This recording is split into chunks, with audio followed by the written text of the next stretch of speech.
भगवान बुद्धदेव ज्या गावात उतरले होते त्याच गावात एका स्त्रीचा पती मरण पावला. पती निधनामुळे ती आक्रोश करू लागली. तेव्हा काही लोकांनी तिला बुद्धदेवांना भेटायला सांगितले.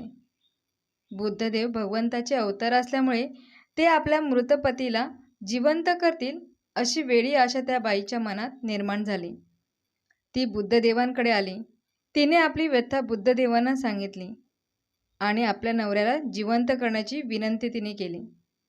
बुद्धदेव तिला म्हणाले, ज्या घरात कोणीही मरण पावले नाही अशा घरातील मोहरी तू घेऊन ये. माझ्या कमंडोलीतील तीर्थात मी ती घालीन. त्या मोहरीचे पाणी शिंपडता तुझा नवरा जिवंत होईल. त्या बाईने मोहरी मिळवण्यासाठी अनेकांचे दरवाजे ठोठावले, पण प्रत्येक घरात कुणी ना कुणी मेले होते. उलट तिला तिच्यापेक्षा अधिक दुर्दैवी आणि अधिक दुःखी स्त्रिया भेटल्या. जगाची दुःख पाहून तिला नवी दृष्टी प्राप्त झाली. त्या मानाने भगवंताने आपल्याला किती सुख दिले आहे याची तिला जाणीव झाली. या गोष्टीवरून असे दिसते की जीवनाचे स्वरूपच असे आहे की 100% सुख किंवा 100% दुःख कुणाच्याही वाट्याला येत नाही. मुलीचे लग्न ठरल्याचे सुख असते तर मुलगी निघून जाणार याचे दुःख असते. सर्वांना काळ हा सर्व काळ अनुकूल असत नाही.